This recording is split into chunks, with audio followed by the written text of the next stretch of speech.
সবাই নাকি চোর, উনি সাধু। জিজ্ঞেস করুন তো, যদি কেউ জিজ্ঞেস করেন হলদিয়াতে আপনার কি কি আছে,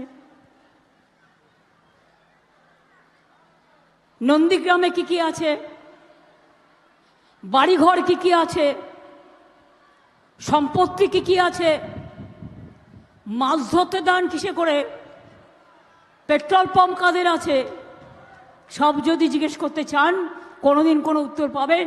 পাবেন না, কারো বুকে সাহস নেই।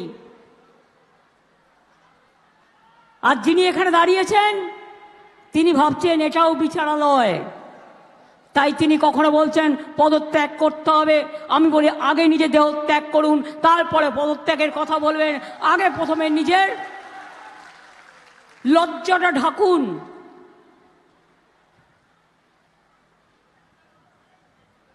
নিজের লজ্জাটা ঢাকুন।